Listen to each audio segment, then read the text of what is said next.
All right, guys, look at him. I was gonna give y'all a few little things that happened to me.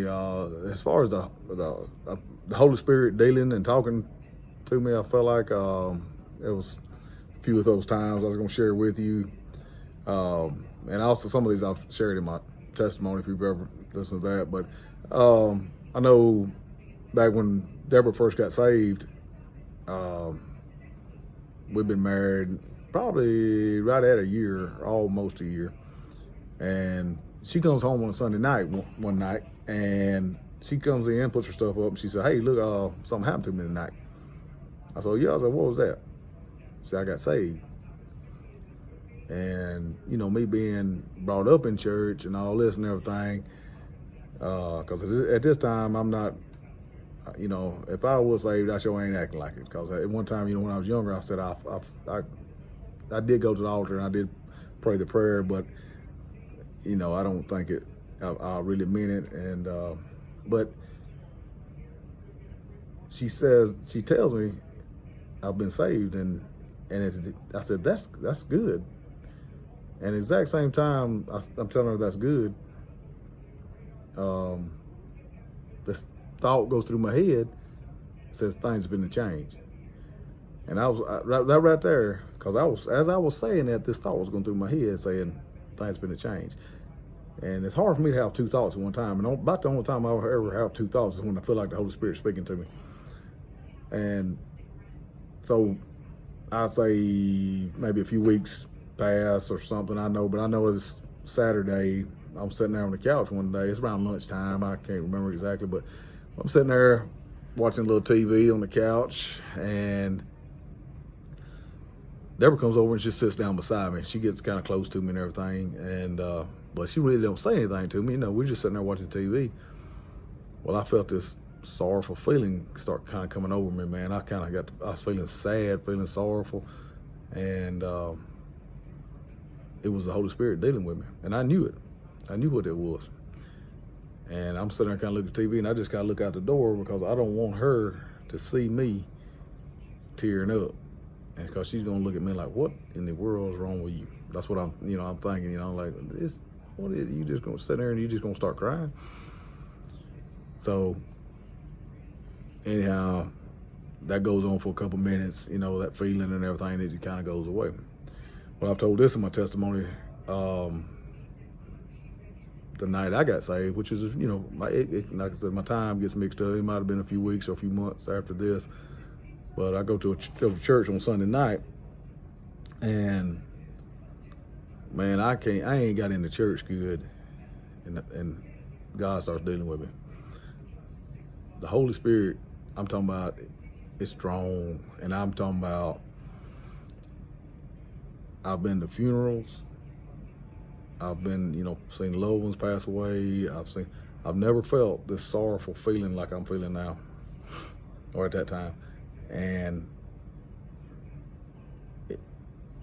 when I was sitting on the couch, like I said, it only lasted a couple of minutes. This lasted the whole church service. And I cannot shake this thing. And I'm talking about, I get to the point to where I'm telling God that if I don't do something, then I may die. I got the feeling that bad. It was bothering me that bad.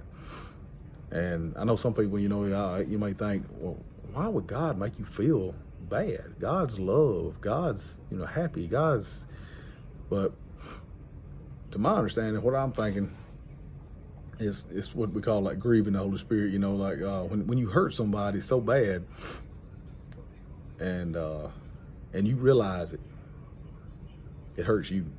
And I think that's what the Holy Spirit was showing me, that God was hurt. And God was dealing with me because he loves me so much that he wants me to love him. And I think that's not not the best, the way I was explaining it. I'm not even always been the best at explaining everything, but God was dealing with me because he loved me. He loved me more than anybody could ever love me. And like I said, it took me. I realized that, and But the whole service, I mean, my throat hurt so bad. I felt like I had my fist. I felt like my fist was in my throat. I couldn't hardly swallow. It hurt so bad. But I got saved that night, and that was one of the most supernatural experiences I've ever had. I've never had nothing. I've had life-changing experiences. You know, when you get married, that's a life-changing experience. When you have children, you know, that's life-changing.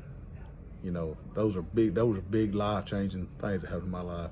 But when I got saved, that I will put that as number one as far as changing my life from, in an instant, from being the filthy mouth, right on the verge of being an alcoholic probably. If not, I may have been considered an alcoholic, I don't know. But, you know, didn't really care, just happy-go-lucky. I'm gonna do what I wanna do. It's my prerogative, you know. That's kind of how I live, to where